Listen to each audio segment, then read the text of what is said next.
আসসালামু আলাইকুম। আন্তর্জাতিক সংবাদে আপনাকে স্বাগতম। জানিয়ে দেব বিশ্বের বিভিন্ন প্রান্তের আলোচিত সংবাদ। শুরুতে জানিয়ে দেব সংবাদ শিরোনাম, পরে বিস্তারিত। সৌদিতে অনেক খালি জায়গা, সেখানে ফিলিস্তিনি রাষ্ট্র গঠন করুন, বলছে নেতানিয়াহু।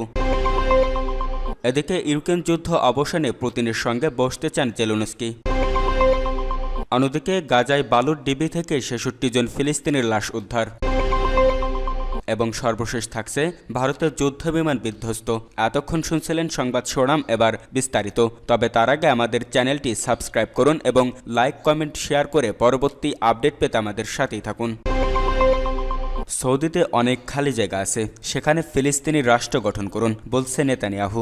সৌদি আরবের উচিত তাদের নিজ ভূখণ্ডে ফিলিস্তিনি রাষ্ট্র গঠন করা, কারণ দেশটিতে প্রচুর খালি জায়গা রয়েছে। চ্যানেল 14কে দেওয়া সাক্ষাৎকারে এমনটাই বলেছেন ইসরায়েলি প্রধানমন্ত্রী বেনিয়ামিন নেতানিয়াহু। খবর জেরুজালেম পোস্টের। প্রতিবেদনে বলা হয়েছে, ইসরায়েলের সঙ্গে সম্পর্ক স্বাভাবিক করার পূর্ব শর্ত হিসেবে ফিলিস্তিনি রাষ্ট্র গঠনের কথা জানিয়েছে সৌদি আরব। এ শর্ত নিয়ে কোনো দর কষাকষি সম্ভব নয় বলেও সাফ জানিয়ে দিয়েছে রিয়াদ। এ প্রসঙ্গে প্রশ্ন করা হলে নেতানিয়াহু বলেন, আমি এমন কোনো চুক্তিতে যাব না যা রাষ্ট্র হিসেবে ইসরায়েলকে বিপদে ফেলবে। বিশেষত ৭ অক্টোবর পরবর্তী পরিস্থিতিতে ফিলিস্তিনি রাষ্ট্র গঠনের পরিকল্পনায় সায়দার্থ প্রশ্নে ওঠে না। তিনি বলেন, আপনারা কি জানেন সেটা কি? একটা ফিলিস্তিনি রাষ্ট্র ছিল, সেটার নাম গাজা। গাজার নেতৃত্বে ছিল হামাস। তারাই এই ফিলিস্তিনি রাষ্ট্র পরিচালনা করত। আর দেখুন আমরা সেখান থেকে কি পেয়েছি, হলোকাস্টের পর সবচেয়ে বড় গণহত্যা। গত মঙ্গলবার ৪ ফেব্রুয়ারি ইসরায়েলি প্রধানমন্ত্রী বেনিয়ামিন নেতানিয়াহুর সঙ্গে যৌথ সংবাদ সম্মেলনে গাজা নিয়ে ন্যাক্কারজনক মন্তব্য করেন মার্কিন প্রেসিডেন্ট ডোনাল্ড ট্রাম্প। তিনি ঘোষণা দেন, যুক্তরাষ্ট্র গাজা দখল করবে এবং এটি পুনর্গঠন করে নিজেদের নিয়ন্ত্রণে নেবে। তিনি বলেন, ধ্বংসস্তূপে পরিণত হওয়া এই উপত্যকা পুনর্নির্মাণ করে ব্যাপক অর্থনৈতিক উন্নয়ন ঘটানো হবে, যা বিপুল সংখ্যক কর্মসংস্থান ও আবাসন সৃষ্টি করবে। সংবাদ সম্মেলনের অল্প সময় পর সৌদি পররাষ্ট্র মন্ত্রণালয় জানায়, তারা ফিলিস্তিনি রাষ্ট্র গঠনের আগে ইসরায়েলের সঙ্গে কোনো আলোচনায় বসতে আগ্রহী নয়।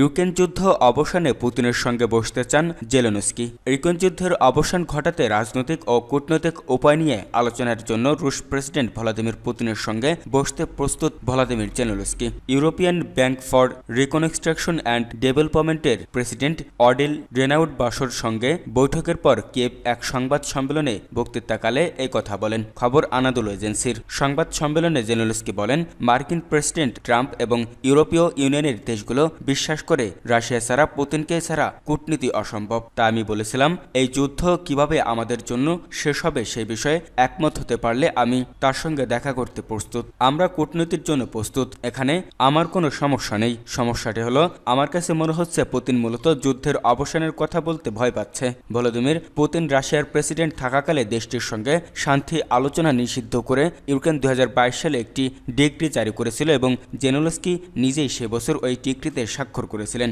এ বিষয়ে জানতে চাওয়া হলে ইউক্রেনের প্রেসিডেন্ট দাবি করেন, এই নিষেধাজ্ঞা তার জন্য প্রযোজ্য নয়। ইউক্রেনের চলমান যুদ্ধের অবসান ঘটাতে মার্কিন পরিকল্পনা সম্পর্কে মিডিয়া রিপোর্টের বিষয়ে জেলেনস্কি বলেন, আমি নিশ্চিত আমাদের দল একসঙ্গে কাজ করবে। অন্য কোনো পরিকল্পনা থাকতে পারে না। তিনি আরও জোর দিয়ে বলেন, শান্তি পরিকল্পনা সহ ওয়াশিংটনের সাথে আনুষ্ঠানিক যোগাযোগের দিকে নজর রাখছে কিয়েভ।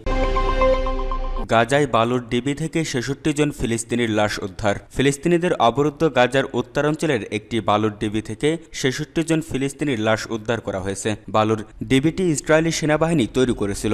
এক প্রতিবেদনে এই তথ্য জানিয়েছে বার্তা সংস্থা আনাদোলু। বার্তা সংস্থাটি বলছে, বেসামরিক প্রতিরক্ষা দপ্তরগুলো উত্তর গাজায় ইসরায়েলি সামরিক বাহিনীর তৈরি একটি বালুর ডিবি থেকে ৬৬ জন ফিলিস্তিনির লাশ উদ্ধার করা হয়েছে। গাজার বেসামরিক প্রতিরক্ষা মুখপাত্র মাহমুদ বাশাল বলেছেন, ইসরায়েলের বুলডোজিং অভিযানের কারণে গাজা শহর এবং উত্তরের বেশ কয়েকটি এলাকায় আত্মরক্ষার স্বার্থে সেনাবাহিনীর ব্যবহার করা বালুর ডিবির নিচে ফিলিস্তিনিদের কবর দিয়েছিল তারা। তিনি বলেন, উত্তরাঞ্চলের শহর জাবালিয়ায় ৩৭টি এবং গাজা শহরের ৭টি শরণার্থী শিবিরে ২৯ জনের লাশ পাওয়া গেছে। তিনি আরও বলেন, অনেক কবর এখনও আবিষ্কৃত হয়নি, কারণ ইসরায়েলি অভিযানের কারণে ফিলিস্তিনিরা সে সময় মৃতদের রাস্তায়, স্কোয়ার এবং পাবলিক পার্কে কবর দিতে বাধ্য হয়েছিল। সিভিল ডিফেন্স টিম এবং মেডিকেল পুরা সীমিত সম্পদ থাকা সত্ত্বেও ধ্বংসস্তূপ এবং বালুর ডিবির নিচ থেকে লাশ উদ্ধারের জন্য অক্লান্ত পরিশ্রম করছে। গাজার এই বেসামরিক প্রতিরক্ষা মুখপাত্র বলেছেন, গাজায় ঝড়ো আবহাওয়া গাজা জুড়ে বস্তুত বেসামরিক নাগরিকদের কয়েক ডজন তাঁবু উড়িয়ে নিয়েছে। এছাড়া বৃষ্টির পানি অনেক তাঁবুতে প্লাবিত করেছে। তিনি বলেন, ফিলিস্তিনিদের থাকার জন্য গাজায় জরুরিভাবে 1,20,000 তাঁবুর প্রয়োজন। এখন পর্যন্ত গাজায় প্রবেশ করা তাঁবুগুলো সংখ্যাগত পরিমাণ বা মানের দিক থেকে ন্যূনতম চাহিদা পূরণ করছে না এবং বস্তুত ফিলিস্তিনিরা যেসব পরিস্থিতির মুখোমুখি হয়েছেন সেগুলো মোকাবেলার জন্য অনুপযুক্ত। ভারতের যুদ্ধবিমান বিধ্বস্ত। ভারতের মধ্যপ্রদেশে একটি যুদ্ধবিমান বিধ্বস্ত হয়েছে, তবে এতে কেউ হতাহত হয়নি। দুজন পাইলট নিরাপদে বেরিয়ে আসতে পেরেছেন। এক প্রতিবেদনে এই তথ্য জানিয়েছে ভারতীয় সংবাদ মাধ্যম হিন্দুস্তান টাইমস। ভারতীয় বিমান বাহিনী জানিয়েছে, মধ্যপ্রদেশের শিবপুরের কাছে মিরাজ 2000 যুদ্ধবিমান বিধ্বস্ত হয়। কারিগরি ত্রুটির কারণে উড়োজাহাজটি বিধ্বস্ত হয়েছে বলে প্রাথমিকভাবে ধারণা করা হচ্ছে। বিবৃতিতে IAF বলেছে, নিয়মিত প্রশিক্ষণ অভিযানের সময় যুদ্ধবিমানটি বিধ্বস্ত হয়। এতে যুদ্ধবিমানটিতে থাকা দুজন পাইলট নিরাপদে বেরিয়ে আসতে সক্ষম হয়েছেন। গোয়ালিয়রের পুলিশের মহাপরিদর্শক অরবিন্দ সাক্সেনা বলেন, বৃহস্পতিবার দুপুর 2:30টার দিকে নরওয়ার তাহসিনের সোনারি চৌকির কাছে টুইন সিটের মিরাজ 2000 বিমানটি বিধ্বস্ত হয়। গোয়ালিয়রের মহারাজপুরা বিমানঘাঁটি থেকে উড্ডয়নের কয়েক মিনিটের মধ্যেই বিমানটি বিধ্বস্ত হয়। সাক্সেনা আরও জানান, বিমান বাহিনীর একটি হেলিকপ্টারে করে পাইলটদের হাসপাতালে নিয়ে যাওয়া হয়। একই সঙ্গে দুর্ঘটনার কারণ অনুসন্ধানে তদন্তের নির্দেশ দেওয়া হয়েছে। ভারতের প্রতিরক্ষা সংক্রান্ত সংসদীয় স্থায়ী কমিটি গত ডিসেম্বরে লোকসভায় পেশ করা একটি প্রতিবেদনে জানিয়েছে, 2017 থেকে 22 সালের মধ্যে 34টি বিমান দুর্ঘটনা ঘটেছে।